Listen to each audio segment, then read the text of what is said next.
Bueno, Alfredo Cornejo y Javier Milei, además de compartir el rumbo y la dirección que tomó el país a fines del 2023, cuando Milei, el libertario, accedió al poder, enfrentan los dos un problema similar. Me parece. Lo que dicen en gran medida y lo que han hecho y han llevado adelante, han impulsado para transformar la economía y mejorar la calidad de vida, no termina de condecirse con lo que muchos de sus gobernados o nosotros percibimos, ¿no? En la vida real. En la vida real, allí donde late el pulso del clima social. Ambos han hecho un esfuerzo notable, cada uno con sus estilos y sus métodos, para persuadir de que hay buenas intenciones en lo que han emprendido. Pero el problema mayor, y el que puede convertir buena parte de ese proceso en frustración, es que los resultados de tanto cambio y tanta reforma, que han sido necesarios frente a la herencia que recibieron, no han tenido la velocidad que la paciencia y la sensibilidad de la ciudadanía reclaman o reclamamos, ¿no?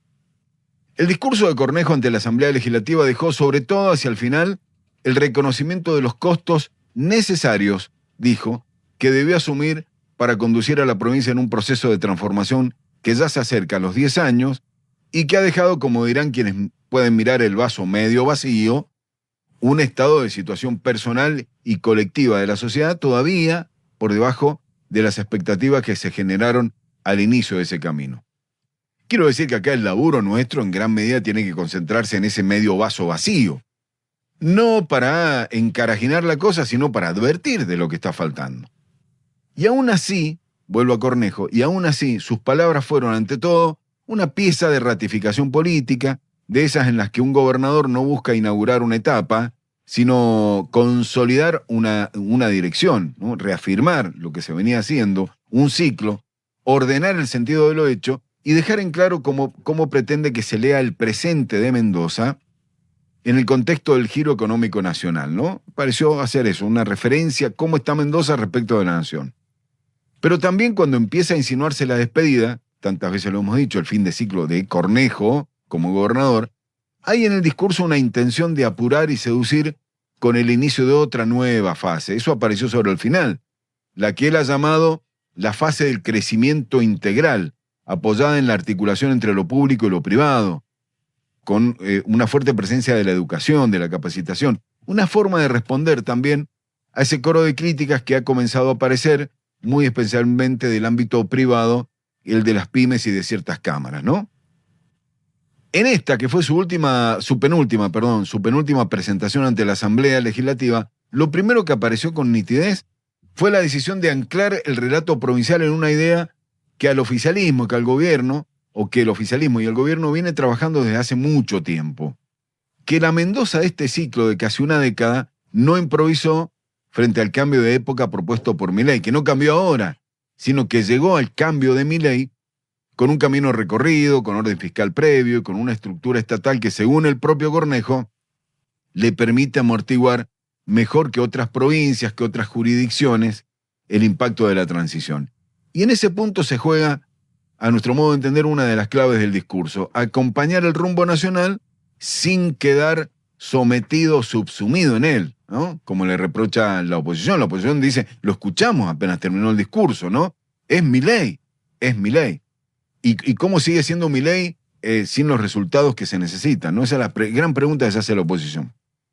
Cornejo, y no es novedad, respalda explícitamente el cambio de modelo macroeconómico, al que define como condición necesaria para recuperar la inversión, darle previsibilidad al país y darle crecimiento. Sin embargo, vuelve a introducir una diferencia que, sin confrontar, como decíamos esta mañana, resulta políticamente significativa. Mientras el gobierno nacional avanza en una reducción drástica del Estado, a eliminarlo por completo, Mendoza reivindica un Estado ordenado, pero activo, capaz de sostener inversión pública, intervenir de manera anticíclica y al mismo tiempo facilitar el desarrollo del sector privado. Eso en teoría, ¿no? Y en los libros. Esa diferencia no parece como una crítica, sino como una construcción de identidad de lo que se viene haciendo desde el 2016 en adelante. El gobernador insiste en que el equilibrio fiscal no es un fin en sí mismo, sino una herramienta para sostener políticas, lo que le permite justificar uno de los ejes más fuertes de lo que fue su discurso: el volumen de la obra pública, que alcanza niveles récords en proporción al gasto total en un contexto nacional de retracción. Claro, eso le fue posible en buena medida por el aporte del Fondo de Resarcimiento, el que vino, ya lo hemos contado tantas veces, por los beneficios, la promoción industrial de las provincias vecinas. Con esa plata se iba a hacer portezuelo del viento, no se hizo portezuelo del viento y ahora se está usando en diferentes obras. Y ese fondo de resarcimiento también le sirvió en el discurso para contrastar el uso que se le dio en los años 90 a recursos extraordinarios similares que terminaron en manos de pocos. El detalle de obras, inversiones y programas no fue meramente informativo ni ingenuo. Entiendo, ¿no? Con ese despliegue, Cornejo construye una marca de gestión que busca transmitir eficiencia, previsibilidad y capacidad de ejecución, reforzada por datos que apuntan a mostrar competencia en las licitaciones, reducción de costos y acceso al financiamiento. Por ejemplo, se dijo que todas las licitaciones están cerrándose con un 20 o un 30% por debajo, ¿no?, del costo inicial. Y fue también probablemente en este punto donde el discurso se proyectó hacia afuera, cuando le habla a los inversores, especialmente en sectores como la minería, la energía y la infraestructura, donde el gobierno provincial viene haciendo un esfuerzo por posicionarse como un actor confiable en un contexto nacional que es incierto, ¿no? La idea de posicionar a Mendoza como un nodo financiero regional va en esa dirección, con la creación del Andean Bridge, por ejemplo, ¿no?, el puente sandino.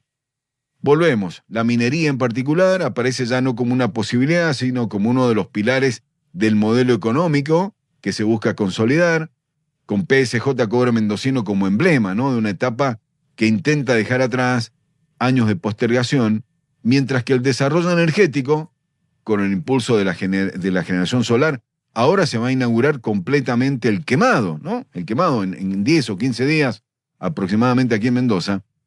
Y el avance sobre Vaca Muerta, en territorio provincial, la Vaca Muerta mendocina, bueno, completa un esquema productivo más amplio y con mayores expectativas de crecimiento sostenido.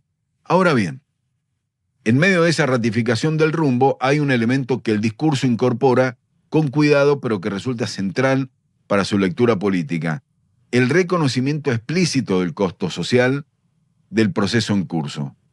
Esto no pasó desapercibido. Cornejo no elude la cuestión ni tampoco la minimiza, sino que la ubica como parte de una transición compleja, en la que el esfuerzo de la ciudadanía parece como un dato insolayable, eso no se puede ocultar, y al mismo tiempo como un límite que la política no debería ignorar. Incluso en algunos pasajes asoma un matiz leve, pero se percibió, de frustración propia por la falta de resultados de alto impacto capaces de revertir con mayor rapidez la situación de la provincia, ¿no? No hay resultados todavía, ahí está el descalce. Ese punto introduce una diferencia en el tono respecto del discurso nacional, la insensibilidad nacional, si querés, al incorporar una mirada más atenta al impacto social del ajuste sin cuestionar su necesidad. Es, en definitiva, un equilibrio discursivo, esto de validar el rumbo, pero reconocer sus tensiones y sus problemas. Y hacia el final, el mensaje se ordenó alrededor de una idea que funciona como síntesis, ¿no? Para el gobierno, insisto. Mendoza no esperó condiciones ideales, sino que buscó construirlas a partir de sus propias fortalezas, apoyada en un Estado ordenado, reglas de juegos previsibles y una apuesta clara por ampliar su matriz productiva. No ha sido suficiente, claramente no ha sido suficiente, pero también es contrafáctico preguntarse por cuál hubiese sido el presente de la provincia sin aquellos cambios a la administración del Estado. En definitiva, el discurso de Cornejo se movió en un equilibrio delicado y deliberado, porque lo fue a buscar. Acompañó y acompaña sin fisuras el cambio de rumbo nacional, pero al mismo tiempo reivindica un modelo provincial que tiene características propias, donde el Estado no se retira, sino que redefine su papel. En esa tensión más complementaria, creo que contradictoria, se juega buena parte de la estrategia política del oficialismo mendocino en el año más crucial del ciclo, que va a ser el año que viene.